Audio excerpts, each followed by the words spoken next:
jalapeno popper burger. Half a pound of bacon is what we have here. 8 slices cut in half, 16 pieces total. It's going to bake at 375 for roughly 18 minutes or until it's nice and crispy, okay?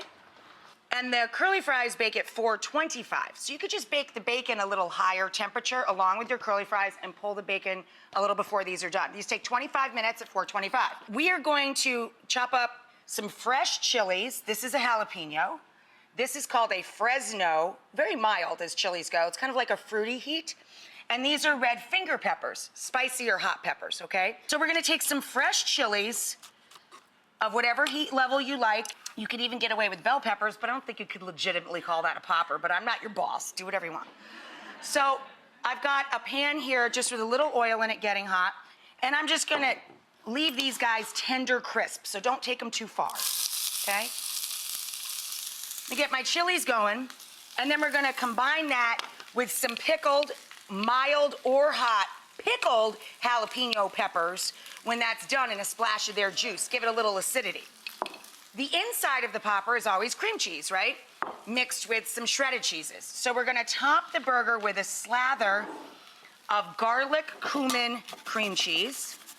And then we're going to top the cream cheese with a slice each of cheddar or American and pepper jack cheese. For this, I'm using ground sirloin, 85% lean ground sirloin. You can use plant-based ground beef now. That's excellent. There's many great choices out there for it. You could swap out to ground turkey. I like straight up ground beef for this, a nice lean sirloin though, because I'm putting piles of cheese on the thing. You mix it together with some Worcestershire, coarse salt, and black pepper. Kosher salt and lots of coarse black pepper, okay? The thing to remember about burgers is that you make your patties thinner at the center and thicker at the edges for even cooking. Also, when you get your meat mixed and seasoned, put it back together and form one even mound. And before you form any patties, score the mound with the side of your hand so you know you're making patties that are the same shape and size. Make all your patties and get them in the pan.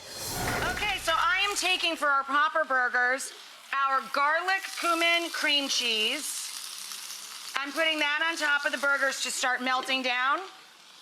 And it's going kind of like undercover of cheddar or American and pepper jack. And we let that kind of melt down all together into a gooey, cheesy top. And I turned off my fresh chilies and I added the pickled pepper juice and the pickled jalapenos. That's gonna go up on top of all this hot mess. Once I put the cheese up on top, this is a cast iron pan. You can turn that sucker way down or off because it's gonna hold the heat. And all you're doing is melting the cheese. These are the popper burgers with the cream cheese, the cheddar or American, and the pepper jack up on top of the red onion. With a little lettuce on the bottom to keep the bottom of the roll from getting soggy on you. And then we're gonna top that. Let's put the bacon next. And this is what I'm talking about with the bacon.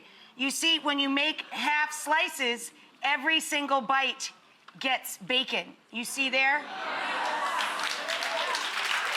And then we have the pickled and freshly sauteed chilies that go up on top of that.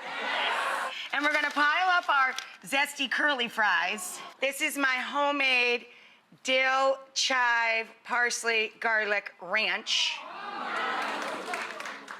On the curly fries. And I'm sorry, I'm gonna double top it and a little drizzle of ketchup.